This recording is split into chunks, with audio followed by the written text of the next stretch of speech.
Big duck club driver, big angle club right now. Fire on the mountain, attaboy.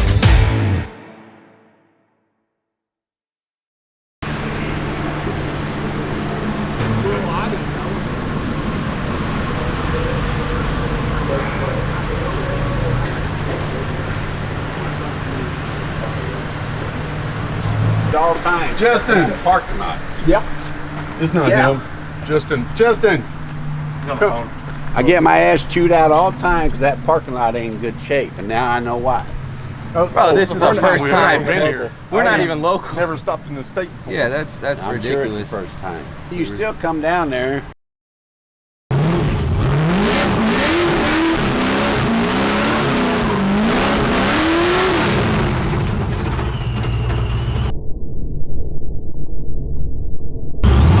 Oh, we're already getting.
lining up for practice. We're doing something different for this round specifically.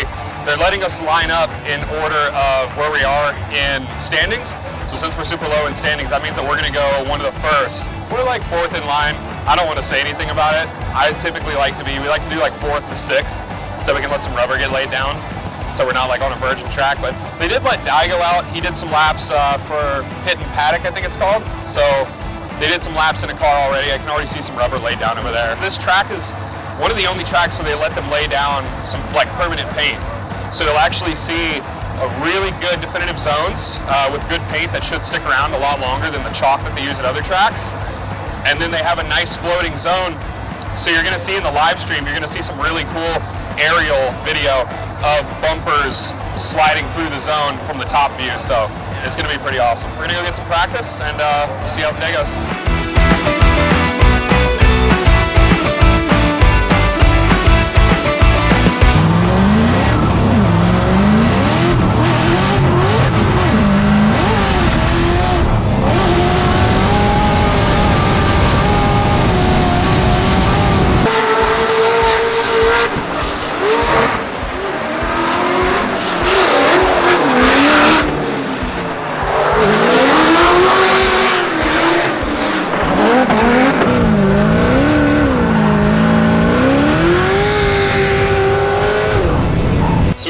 First 2 laps of practice, 2 gear changes already. So we did 1 gear change and then a second one. So we're doing like 10 more miles per hour than we were the last time that we were here. Basically, the car has a bunch more power. So we hooked up with my buddy Ryan over at American Force Induction. He gave us this awesome blower that is spinning us a ton more air, ton more CFM, much colder air too than what we were currently running. Yeah, serial number 711. Super sick touch on that. When we took it on the dyno, we were having some issues with keeping belts on, so we had to adjust our A&A Corvette mount there. But the first time on the dyno, it made 924 wheel. This last time it made 880 before it spun the tires. So we're guessing it's somewhere between 900 and 950. So it's making tons of grip and tons of power. So it's like, the power isn't overwhelming, but I definitely don't have to like beg the car for more and like clutch kick it around. So it's making a huge difference. We never really hit limiter this whole year, and then we went into Atlanta with so low power that like we couldn't even get up the hill. So this has made a tremendous difference for us. IATs are down considerably from where we were at, so we know that we're running the engine safer as well. But yeah, dude, it's amazing what it feels like because I'm not having to work hard for it. I just have to pin it.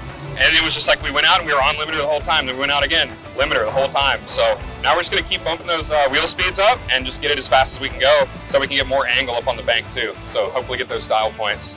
But yeah, dude, car's doing awesome. Weather's great. It feels amazing out here. It's like 70 degrees. All right, they're gonna get the car buttoned up. We're gonna go do a couple more laps and then we'll get a break here. What are we doing, Vince? Checking air pressures. What are they supposed to be at right now? 28 front, 20 back.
Manifold pressure with atmosphere built into it. MGP is, it takes whatever your ECU is seeing out of your map sensor and takes the atmosphere out of it and then gives you the calculation for true boost. We need like 100 with that dropping.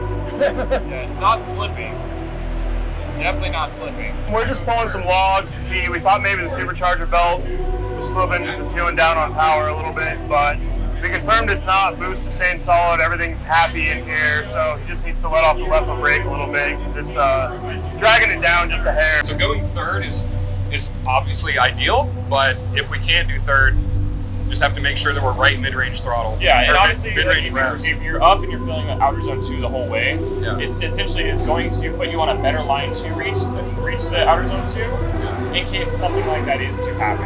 Yeah. Like if you miss the gear for just a second or it doesn't go in or like the wheel speed is just too much or the gear is too much for, you know, getting back on throttle, it'll help out a little bit. Yeah. But it's all dependent on getting back onto, like up onto that line, like on that one, and being in it the whole zone until it ends.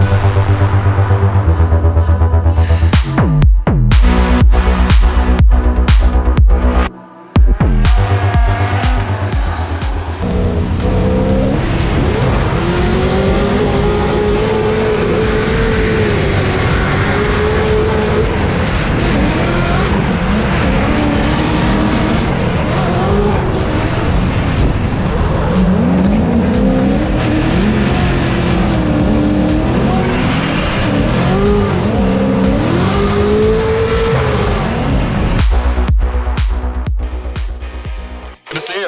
Yeah, good to see you again. Good, man. What's up, man? Yeah, good. Good to see you. It's an amazing track, really fast. 11 seconds of 100% throttle. Just watching those temperatures just go the whole way.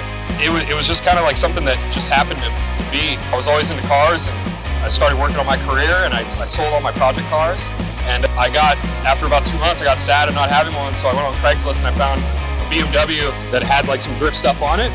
And I went out there and tried it, and like first time I got hooked. So this one, yeah, I think the standard LS3 is like 396, something like that. So this is 20 cubic inches over that. And then the supercharger obviously puts us like 12 PSI. Ton of CFM though, ton of air in there. Yeah. Stock Miata, and that's why I'm in Fortune Tech right now, and I take it seriously. It's fun. Yeah. And it's You know, I've tried to drive Miatas before. First off, I have a height issue.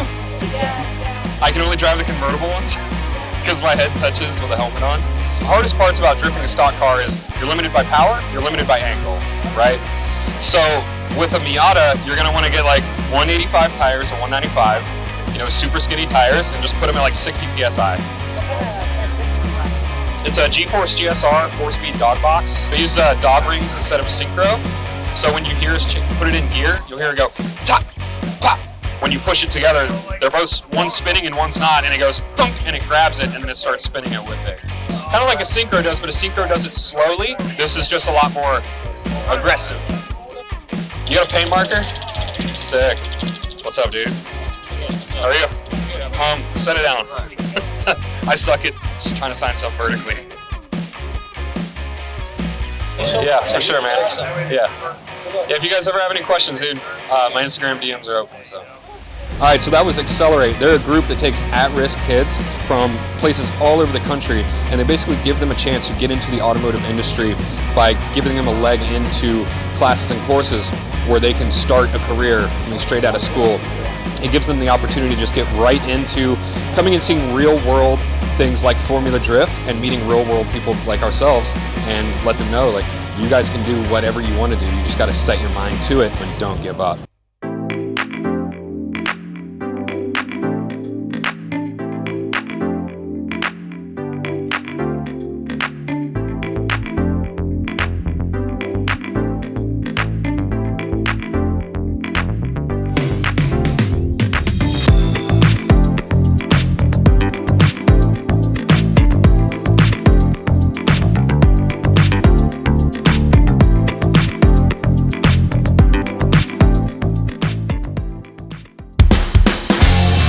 Look at this backdrop, a beautiful day here at Evergreen Fairgrounds. Oh my gosh, Evergreen Speedway, Monroe, Washington. How are we doing out there in Seattle? Make some noise!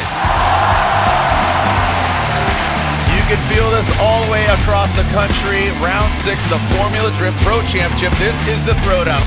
What do you make of Seattle, and where does this track rank on your overall list? Well, I like this track for the speed, Jared. It's that big outside zone 1 area that really makes it exciting. You can get up on the wall, and then it tightens up. I think that's the best flow that we have, in our track. So I really like Seattle, and I'm loving the weather.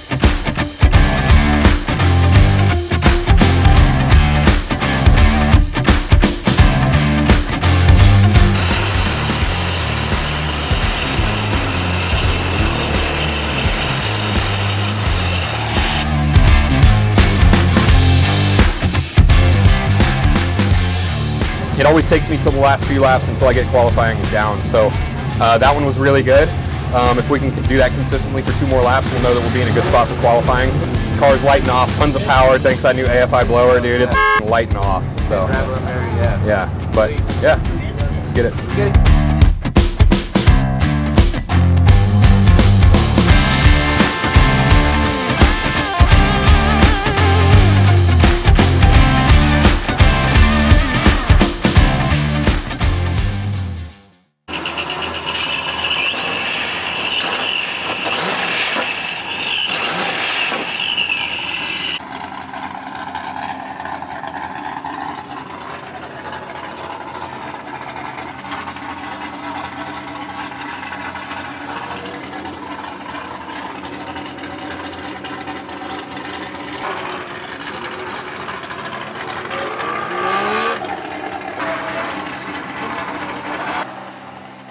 Running on everything.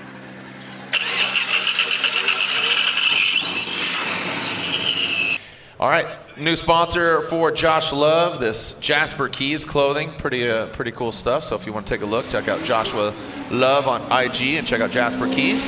The Big Duck Club driver, the Big Angle Club right now. Good job there by Josh Love. Put a little love in your heart. Nice job. Let's see how he goes into the power alley. Dips that back left and that back end of the BMW into that inside clip. Here comes Josh Love. Coming on home, baby.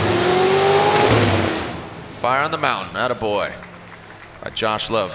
Big deadhead. I don't know if you knew that. Didn't know that. Yeah. So let's look at his initiation. Not a huge initiation there. It could have been a little bit better, but at least it was accurate. He didn't have any adjustments, but you can see on line he was mid to high line there and then drops off a little bit at the end of zone 1. Gets his tire barely in the box in zone 2. Same thing in zone 3, comes around the inside clip. Nice and tight there. Transitions the car for zone 4 and gets around there pretty smoothly.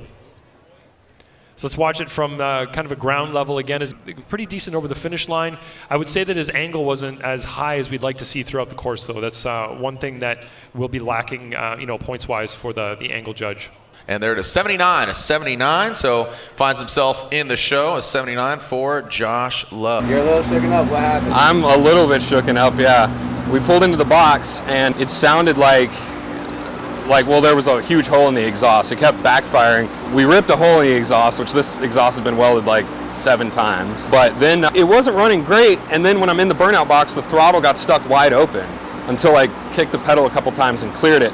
So I just thought like everything was in disarray, and I was literally on the line like shaking. Yeah. So I didn't go in a good headspace. I was freaking out because I was literally scared. For one, the car was cutting out super hard. We changed the thing in the tune, so then we went back out when we were on grid just to flash the old tune back in. Then the throttle got stuck, and then twice on the track, I was completely blind, like 100%. There was like a half second coming down off the bank where I couldn't see a thing. Everything just went white. The sun was just like right through the windscreen. Yeah, I didn't have glasses on because it was shaded over there. And then I had not only that, but then the glare off the dash too. So it was just like ultimately like couldn't see, car was breaking up. I was super scared I was gonna get stuck wide open, so the whole time I'm like on the handbrake with my foot resting on the clutch in case something happened and I have to just clutch it in. Yeah. So, yeah, I don't know, that was terrible. We made it in the show, but that was terrible.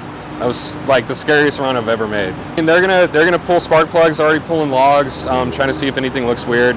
Pull some spark plugs out, mess with the throttle cable and the throttle body, just do everything. It was like 4 things going wrong at once. So, we got all night to work on the car. We got half a day tomorrow to work on the car. And we got top 32 tomorrow, so. Hell yeah.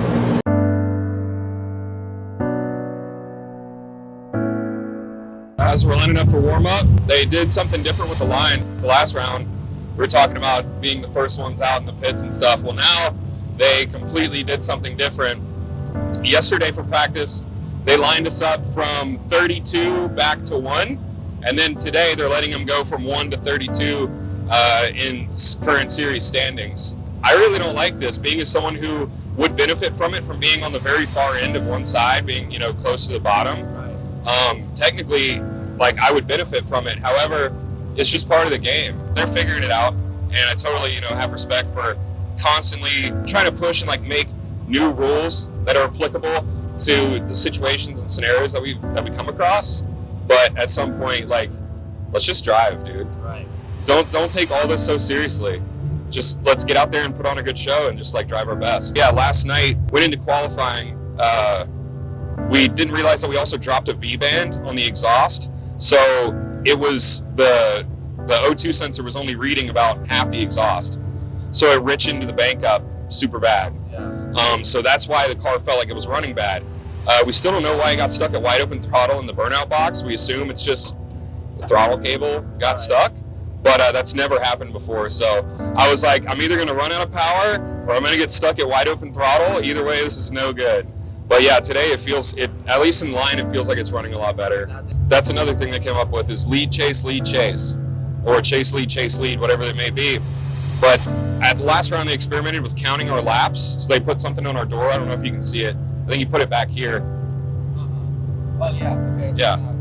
So every time you go, yeah, they mark it. So you get a new sticker every round. But now they actually asked us to gentleman's rule alternate. Wow. Yeah, so they don't want you to do 2 leads and then 2 chases. They want you to go lead, chase. Right. Gentleman's rule to help everybody get the practice. I think it's fair, but I think it should just be a gentleman's rule. That's how it always is. Like when we go to grassroots events, if someone gives you a chase, run back with them and give them a lead, because what is drifting like? Like running leads is fun, but chasing is what drifting is all about. Yeah, Osbo's our first one. He's not typically a wild card. He's typically, he's not going to do anything weird. He's super consistent, and he's just going to run his best line. Previous champion, he's definitely in top 5 in points, right? Yeah. Just put him right on his door. I'm tired. My back hurts. I'm old. Once the helmet goes on and you pull up to the line, all that stuff goes away. You're not hot anymore. Your back doesn't hurt. You're just like focused on everything. So, yeah. All right, man. All right, let's get it.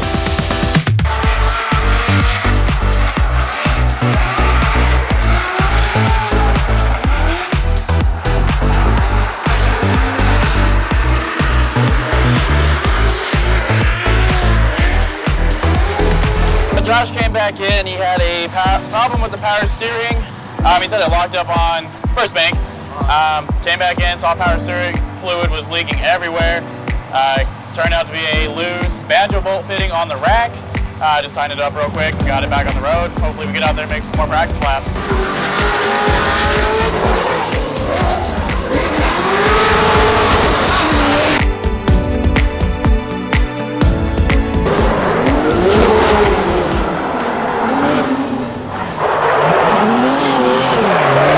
So we were dealing with some power steering issues. We just got it back to where it was working about 80%. The belt is slipping. That's new, like that's never happened before. And then they had painted the subframe and the sway bar and stuff last night to see where we're rubbing. Looks like we're rubbing subframe. Threw it into the bank in a chase, and like as soon as I hit full angle, the wheel just got stuck, and I could not move it. It was scary as hell, yeah. So I just kind of let the car fall down the bank. Tried to stay in it so I could steer it out, and when it came time to steer it out, I couldn't, so I just had to stab the brakes. When the car started moving forward, I could steer it straight, but I just had to bail on the chase run. Bailed right after the bank. I didn't go into outer two, so hopefully they're going to fix it right now so that I can throw it in and with confidence. Going into our first battle with Osbo. I mean, right now they're playing with some spacers. We just threw some more rack stops on there to pull a little bit of angle out. They were going to try, another spacer maybe to see if they can get it to just get away from the subframe. That's a brand new issue. Like, we didn't have issues with that all weekend, which is weird. We keep kind of running into stuff where it's like stuff will be fine all weekend, and then it's like out of nowhere, like we're rubbing subframe, which is just super weird. So, who knows what's really happening. We're just finished practice. We're going straight into top 32, so we don't really have time to take the whole car apart. We're just going to throw a rack stop in there and just let it go, and then we'll get to look at it when we get back home. But for now, this is all we got to do, or all we can do, rather. And just go pray it works when we get up on that bank, because it's scary when you are going 90 miles an hour sideways on the bank and all of a sudden you can't steer at all. I was steering just with my feet. Like I couldn't even get the wheel to turn away. So I was facing at the wall, and I had to keep throttling, because if I let out, I would have steered into the wall. So if anything, the only thing I can do is handbrake and let it rotate around and rotate away from the wall, hopefully. So, but hopefully get it fixed. And we don't get practice anymore, so go straight on Osbo. Hopefully the car's fixed. And kudos to them. They blew an engine first lap of practice, and they had it swapped in, someone told me, about 47 or 50 minutes.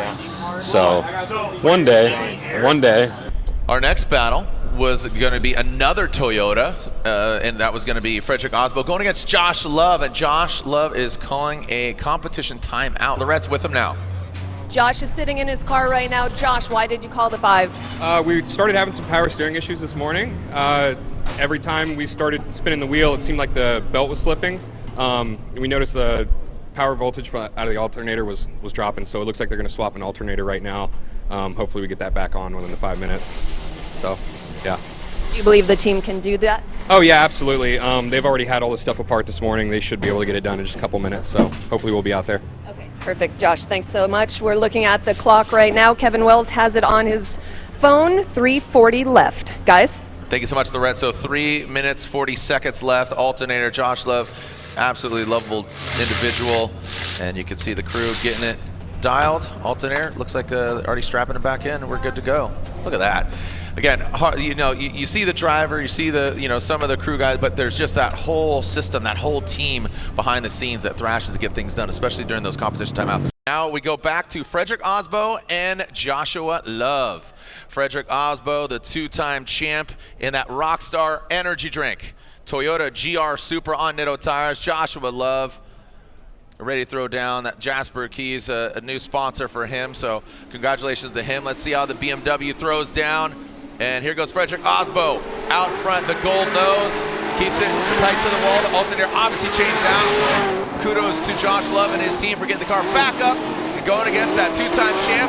Digs deep into that second outside zone. A little bit not as deep is Love than Osbo, and now in that final outside zone, Joshua Love knocks off that back bumper. How much did that affect him, Jared, the hit? You could see the car moving through the smoke from our view. The attitude definitely, it jarred him. It definitely jarred him. We'll have to see that from the drone. So let's look at the replay as they've They accelerate up to initiation point here. Nice flick from Osbo in the lead position. And you see in the chase there, Love did a really nice initiation as well. Osbo's high, no movement from the car whatsoever on outside zone 1, but you can see Love a little bit lower in the chase position there, not filling outside zone as well. A little bit lower angle through zone 2 than Osbo. And right there, he dives off of outside zone 3 early to try to get proximity, and he does do that, but makes a little compromise. Right there, he did straighten over the finish line after that hit. So Joshua Love would love to play Dark Horse. Got that new all-black livery. Again, new sponsor. He's out front. Jasper Keys Clothing Company, and here we go. Let's see what we got. Josh Love out front. Frederick Osbo. Just one of the best chase drivers, hence why he's two-time champion. He's defending champion with the star on his back, rock star that is. Joshua Love initiates nice on the bank, but Frederick Osbo shining bright like a gold diamond into that second outside zone. The power alley now into the third. Not as deep as Joshua Love was. Now let's see how they execute that final outside zone. You see Freddie tuck into the smoke and just mimic that angle across the finish line, almost making contact beyond. And we have seen that before, which is just an absolute tragedy because it's just such a bummer. You're like, oh, it's not even on the course. It's after the finish line. It doesn't count.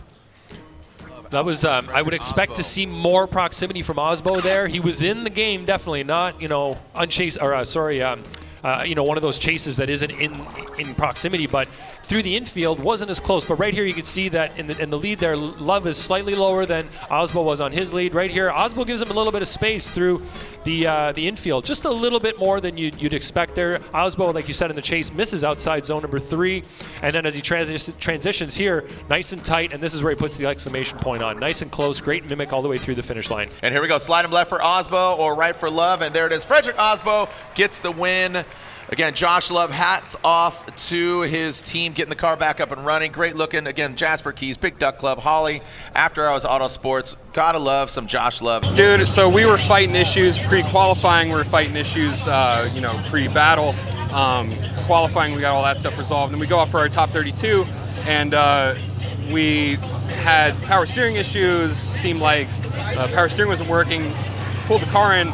Looked like the alternator was possibly seizing, so we swapped the alternator. We had to call our 5-minute right before our top 32 battle with Osbo. They got it done literally with 1 second on the clock to go. I think they didn't get it even all the way attached. I think half is just... No, yeah, and he was missing something. Kevin was actually looking at it saying, oh yeah, we poured Red Bull on the belt first to see if it would stick. Threw some RTV on it. Then they noticed that it was, when I was shutting it off, they were seeing that the pulley or the bearing on the alternator was seized. So, anyway, we got it fixed. We made it out for our battle with Osbo. The battle went great. We threw down a super spicy lead. Our chase was good too.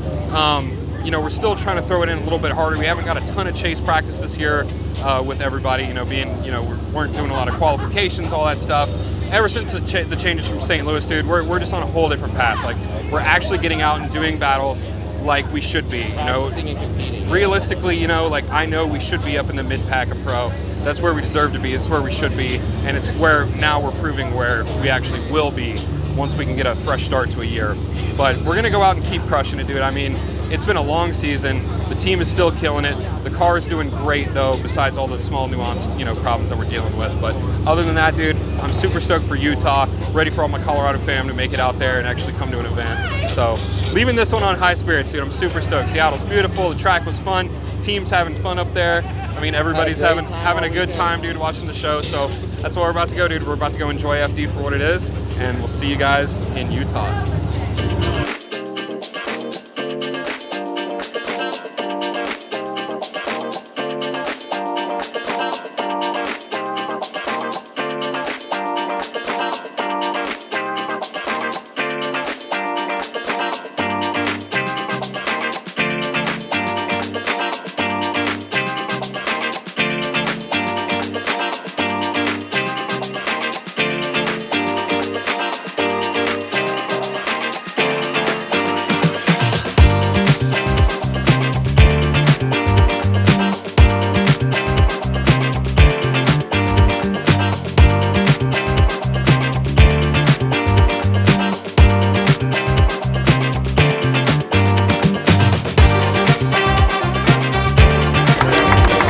Josh Love here.